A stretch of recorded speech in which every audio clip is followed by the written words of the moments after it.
कश्मीर के लोगों की रोजी रोटी के ऊपर असर पड़ा है। उनका एक जरिया था टूरिज्म जो है वो सफर किया है। जी। और साथ में अगर मैं इतिहास देखूं पाकिस्तान का जो टेररिज्म का है उसका, उसमें एक हम अपने जो बैलेंस होती है उसकी एक पैन में रखें।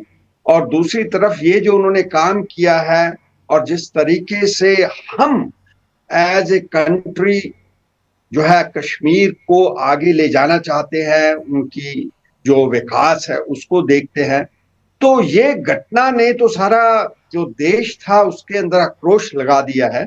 हम्म। और मैं समझता हूं कि इसका अभी जो हिसाब किताब करना है, हम उसका बदला लेना है, वो तो होना चाहिए। क्योंकि नहीं तो पाकिस्तान की जो टेररिज्म मशीनरी है, जहाँ उसके पीछे जो लोग खड़े हैं, क्योंकि मैं इस पूरी वार्ता को देखता हूं कि उनके पीछे जो मेन आदमी है वो उनका आर्मी चीफ है, जो कट्टरपंथी का माहर है, उसको मौलवी चीफ भी कहते हैं, ऑर्थोडॉक्स है, फंडामेंटलिस्ट है। उसने पहले कुछ दिन इंडिकेशन दे दी थी।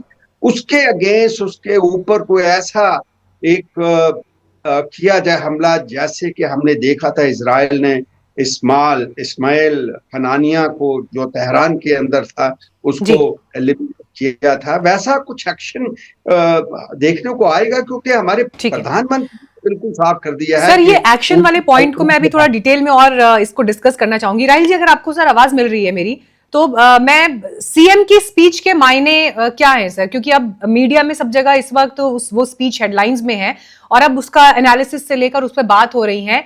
ये स्पीच किस सेंटिमेंट को इस वक्त जाहिर करती है और कितनी इंपॉर्टेंट थी इस टाइम पर? जहां तक वजीर आला का बयान है, ये इसलिए भी महत्वपूर्ण है कि आलमी जो कम्युनिटियां हैं उनको ये बावर किया जाए कि जम्मू कश्मीर की आवाम भी पूरे मुल्क के साथ साथ है, जो मुल्क की आवाज है। इससे पहले भी ये जो असेंबली के बगैर भी यहाँ के लोगों ने जो हड़ताल की, और यहाँ की सबसे बड़ी जो मस्जिद है जामिया मस्जिद श्रीनगर, वहां भी 2 मिनट की खामोशी की गई। और जो एक जमाने में अलगावादी नेता माने जाते थे मीरवाइज उमर फारूक, उन्होंने भी वहां इस के साथ यकजहती का इजहार किया और ये कहा कि हम मुल्क के साथ हैं इस घड़ी में, मुसीबत की, इस परेशानी की इस घड़ी में। ये इंसानियत का कत्ल है। तो जहां तक वजीर आला का बयान है, वजीर आला का बयान इसलिए इस वक्त महत्वपूर्ण माना जाता है कि ये आज के दिन में आलम, पूरी दुनिया की नजरें जम्मू कश्मीर और भारत और पाकिस्तान के साथ जुड़ी हुई है, नजरें मरकूज है। बिल्कुल। मेरे शाह, युद्ध की बातें सब कर रहे हैं, हर घर में, हर ड्राइंग रूम से लेकर ऑफिसेज में, फोन कॉल्स पर इस वक्त लोगों के मन में यह सवाल है कि क्या हम युद्ध के मुहाने पर खड़े हैं? कहां जा रही हैं सर परिस्थितियां? जी मीनाक्षी जी, पाकिस्तान जहां से खबरें आ रही हैं, पाकिस्तान की तरफ से तो पूरी तैयारी है कि अपने आप को डिफेंड करने की, क्योंकि वो उम्मीद कर रहे हैं, इस होप से बैठे हुए हैं कि हम शायद इन पे हमला करें, और डरे धुपके बैठे हुए हैं। उनके आर्मी चीफ तो पहले बंकर में थे, बंकर में छुप के आदेश प्राप्त दे रहे थे, अब पता नहीं कहाँ गायब हो गए, भगोड़े हो गए शायद। उनका एक जनरल तो भगोड़ा हो चुका था पहले से, तो पाकिस्तान का ये दूसरा जनरल होगा जो भगड़ा हुआ है बेसिकली। उनके जो पॉलिटिशियंस हैं वो तो अपने बच्चों को, बिलावल भुट्टो ने अपनी फैमिली को भेज दिया कनाडा, और जो पॉलिटिशियंस हैं उन्होंने निकाल दिए हैं फटाफट पाकिस्तान से बाहर। तो यानी कि पाकिस्तान को पूरी उम्मीद है कि हिंदुस्तान उन पे ऐसा हमला करने वाला है कि जो उनकी बची कुची जमीन है ना, वो भी मिट जाएगी पूरी। मैं देखिए, मैं कभी मीनाक्षी जी, मैं फौज में रह चुका हूँ, मैंने खूब खून खराबा देखा है, लाइन ऑफ कंट्रोल में सरहद पे रहा था मैं 30 मीटर के फासले पे पाकिस्तान से, आज से 22 साल पहले। तो मुझे मालूम है खून खराबा क्या होता है, और मैं कभी भी वॉर को प्रोपोगेट नहीं करता हूँ, बहुत खराब चीज है, लेकिन हम किसी को छेड़ेंगे नहीं। लेकिन किसी ने अगर हमको छेड़ा तो हम उसे छोड़ेंगे नहीं।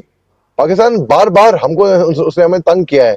अब वक्त आ गया है, अब यकीनन वक्त आ गया है, अब बर्दाश्त से बाहर हो गया है, रेड लाइन क्रॉस कर चुकी है पाकिस्तान ने, अब 5 फीट से ऊपर हो चुका है। बिल्कुल अभी उनके ऊपर ऐसा करारा जवाब मिलेगा। मैं अब आपको मैं बताऊं, जहां तक मुझे खबरें आ रही, मैं नहीं बताना चाहता कि टीवी पे क्या मेरे को इनपुट्स आई हैं, लेकिन पाकिस्तान की तो बैंड बज गई। आप ये समझ लिए, आप ये ठान लीजिए, ये बात तय है हर तरफ से। चाहे मिलिट्री एक्शन हो, चाहे उनको पानी काट दे उनका सिंधु नदी का, चाहे कुछ भी हो, पाकिस्तान की तो बैंड बज गई। तभी तो वो कहते हैं चूहे भागते हैं, जब जहाज डूब रहा होता है तो चूहे वहां से भागना शुरू कर देते हैं वहां से। तो पाकिस्तान के वैसे भी इस उनके पूरे आर्मी चीफ, उनके जनरल आसिम मुनीर ने हमले से 4 दिन पहले हिंदू और मुस्लिम को बांटने की कोशिश की थी। वहां पर पाकिस्तान में वैसे ही बटे हुए हैं। उनको देखा कि हिंदुस्तान की ताकत ये है कि हम साथ में खड़े हुए हैं एक दूसरे के साथ में, कंधे से कंधा मिलाकर।